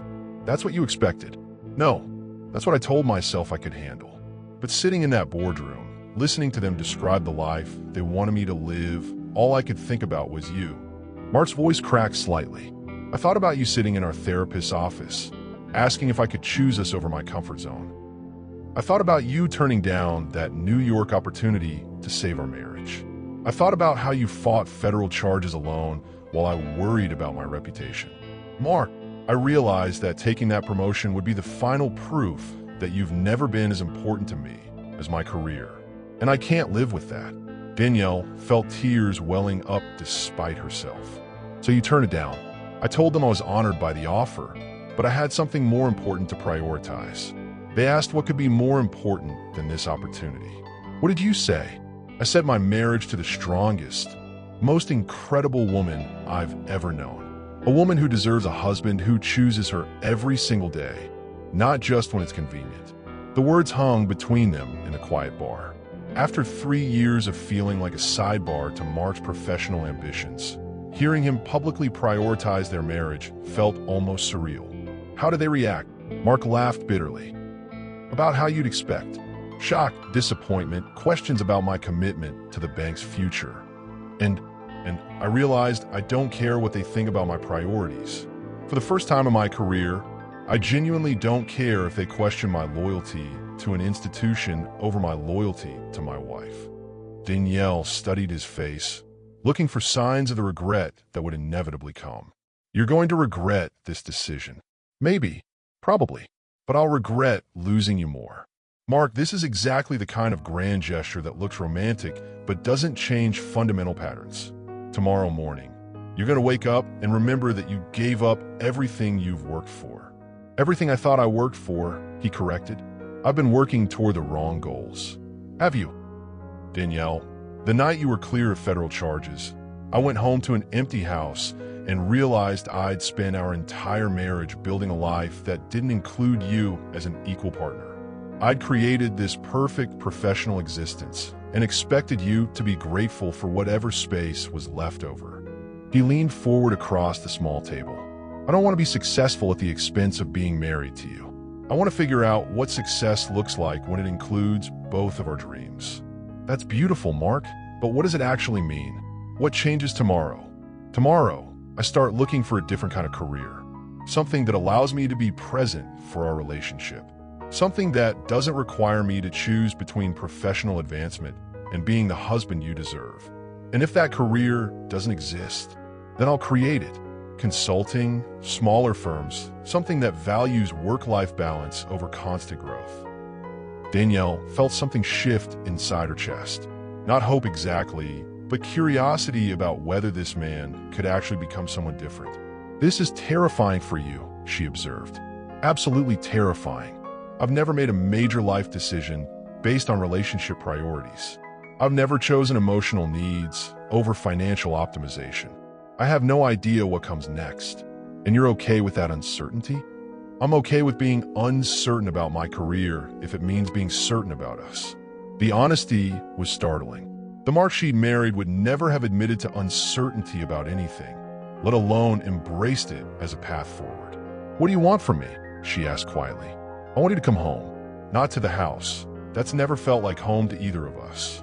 I want us to start over somewhere that belongs to both of us. Make decisions together about what we want our life to look like. Together, actually together. Equal voices, shared priorities, partnership instead of hierarchy. And if I have dreams that inconvenience your plans, then we figure out how to build a life that supports both of our dreams. Even if it's messier than anything I would have chosen alone. Danielle reached across the table and took his hand. For the first time in their marriage, his touch felt like partnership instead of possession. This is going to be hard work, Mark. Learning to be married as equals instead of you managing me. I know.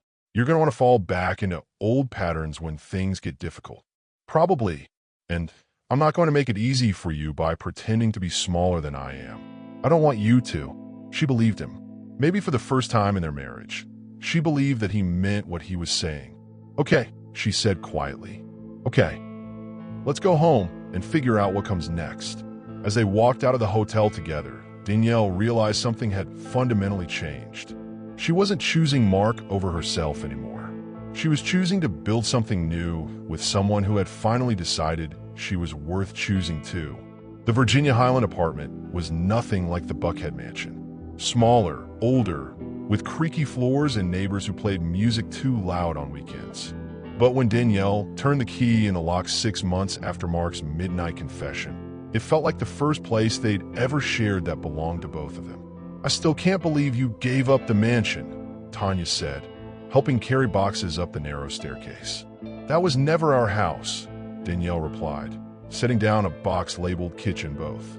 That was Mark's house that I lived in. This is something we chose together. Everything about the move had been different. Instead of Mark presenting her with options he'd pre-selected, they'd spent weekends touring apartments together.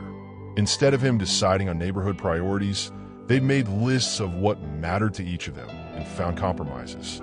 It's smaller than I'm used to, Mark had said when they first walked through the one-bedroom apartment.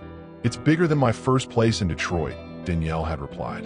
And the kitchen has enough counter space for both of us to cook. Both of us to cook. That's what married people do, Mark. They share domestic responsibilities. The learning curve had been steep. Mark's first attempt at grocery shopping had resulted in 17 different types of pasta and no vegetables. His approach to decorating involved measuring wall spaces and researching optimal furniture placement online. But he was trying, really trying. The therapy is helping, Danielle told Dr. Chun during one of their sessions. He actually asks my opinion now instead of assuming he knows what I want. How does that feel? Strange, honestly. I got so used to fighting for my voice in the relationship that I'm having to learn how to use it constructively instead of defensively. And Mark? How is he adjusting to shared decision-making? He's terrified most of the time. Yesterday, he asked me 3 times if I was sure I wanted to paint the bedroom blue. He's so afraid of making unilateral decisions that sometimes he won't make any decisions. Dr. Chin smiled. That's actually normal. He's overcorrecting while he learns new patterns. The goal is finding balance between paralysis and control. The balance was slowly emerging. Mark had started working for a smaller investment firm that valued work-life integration over constant growth. His new boss was a woman who'd built the company around the principle that success shouldn't require sacrificing relationships. It's different, Mark told Danielle over dinner one evening.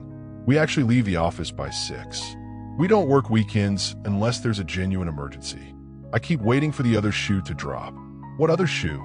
The expectation that I prove my commitment by sacrificing everything else. The assumption that real professionals don't have boundaries. And if that expectation never comes, then maybe I can learn what it feels like to be successful at work without being a failure at marriage. They were learning each other all over again. Danielle was discovering that Mark, without the pressure of constant professional climbing, was actually funny, thoughtful, capable of being present in conversations instead of mentally planning his next career move. Mark was discovering that Danielle, without the need to fight for a place in the relationship, was more collaborative than he'd realized. Her strength hadn't been about opposing him.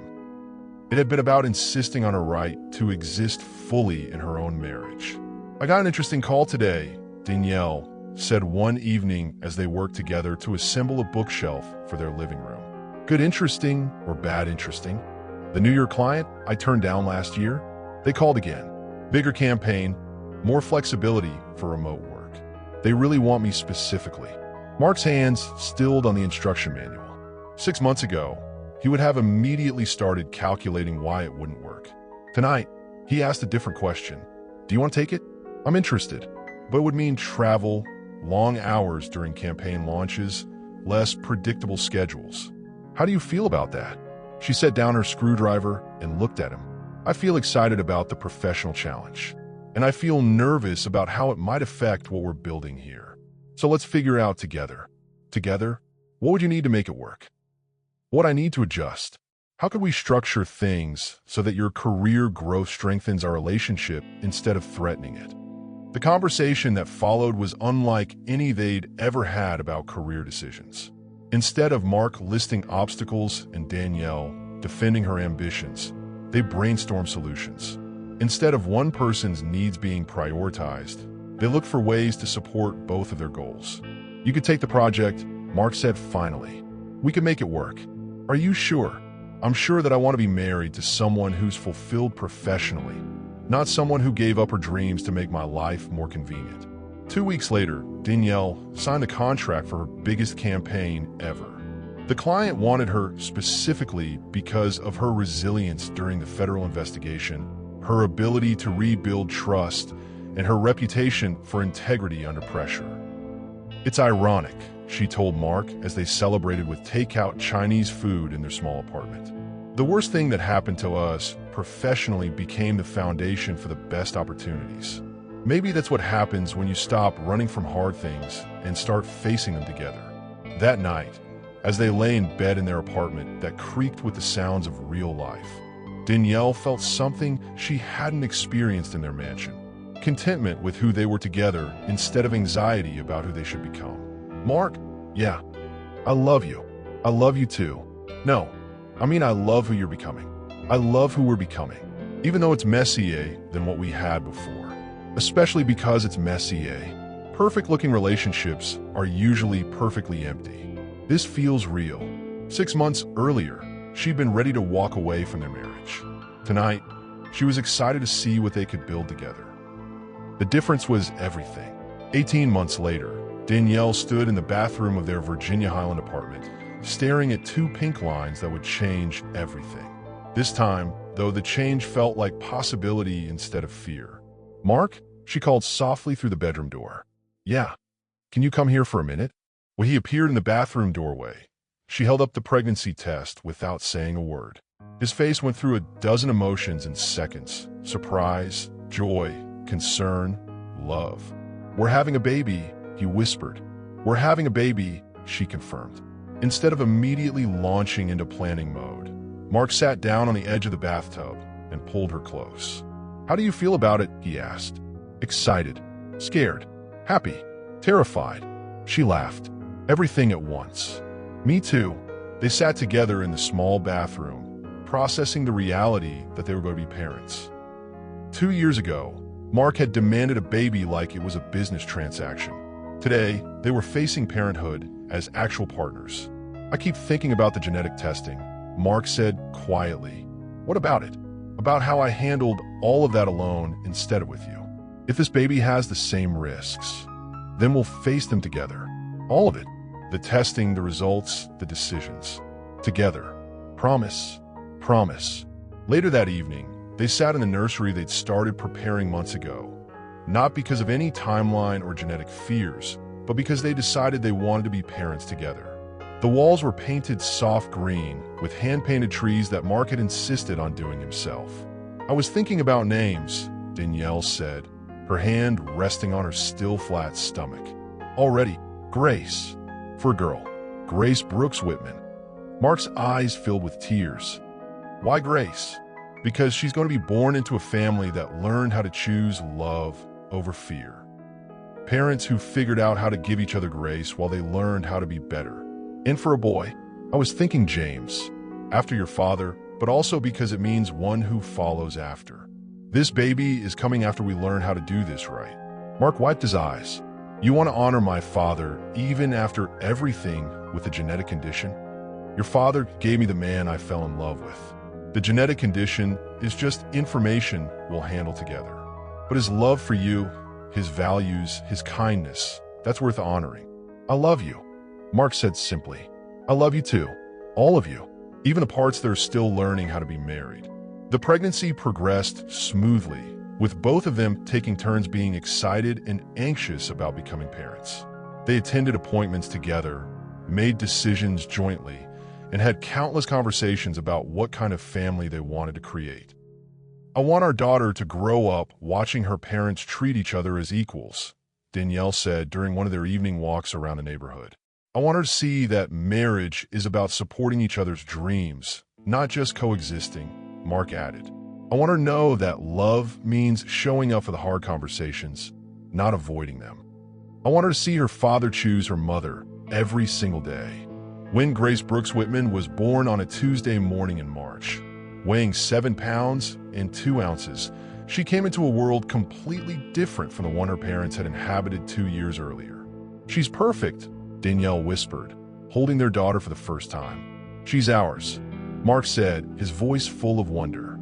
That night, as Grace slept in the hospital bassinet and Mark dozed in the uncomfortable chair beside Danielle's bed, she thought about the journey that had brought them here, the year of silence that had almost destroyed them, the federal investigation that had revealed their true character, the choice between comfortable dysfunction and scary growth. I'm proud of us, she said quietly. Mark opened his eyes. For what? For not giving up when it would have been easier. For learning that love isn't about avoiding conflict. It's about growing through it together. Are you happy? Danielle looked at their sleeping daughter, then at her husband who had learned to choose their marriage over his comfort zone. I'm more than happy. I'm grateful. Grateful that we fought for this instead of settling for what we had before. Even though it was harder, especially because it was harder. Easy love isn't real love. Real love is what we built after we stopped pretending we were perfect. Mark reached over and took her hand. Thank you. For what? For not giving up on us when I didn't know how to fight for us. For demanding better when I didn't know better existed. Thank you for learning to choose me over your fear. As they watched their daughter sleep, Danielle realized their love story had finally become what she'd always hoped for. Not perfect, but real. Not easy, but worth everything. Grace stirred in her bassinet, making the small sounds that new babies make while dreaming. And Danielle knew she was dreaming into a world where her parents had learned that the strongest love isn't the kind that never breaks. It's the kind that breaks and chooses to heal together. 2 years ago, Mark had wanted a baby to secure their genetic future before time ran out. Tonight, they were holding a baby who represented their emotional future built on trust, partnership, and the courage to choose each other every single day. She's going to grow up in a house where her mother and father make decisions together, Danielle whispered. She's going to see what it looks like when two people fight for their marriage instead of just fighting in it, Mark added. She's going to know that love isn't about being perfect. It's about being honest. And she's going to know that her parents chose to become better people for each other and for her. Grace opened her eyes then, looking up at them with the unfocused gaze of someone brand new to the world. In those dark eyes, Danielle saw the future they were going to build together, messy and beautiful and real. So there you have it, the story of Mark and Danielle, who discovered that sometimes the greatest betrayal is when someone loves you so little that they won't trust you with the truth. But they also learned that the greatest love is when two people refuse to give up on becoming better for each other. If this story touched something in you, hit that like button and let me know in the comments. What moment hit you hardest? Was it Mark's year of silence? Danielle's strength during the investigation? Or their choice to rebuild everything from scratch? And remember this, the strongest marriages aren't the ones that never face crisis. They're the ones where both people decide that their love is worth more than their fear, their partnership is worth more than their comfort, and their future together is worth whatever it takes to build something real. Subscribe for more stories about love, loss, and the courage to demand better. Because sometimes the most beautiful love stories are the ones where people learn that fighting for each other is more important than being right. Until next time, remember, you deserve a love that chooses you every single day, not just when it's convenient.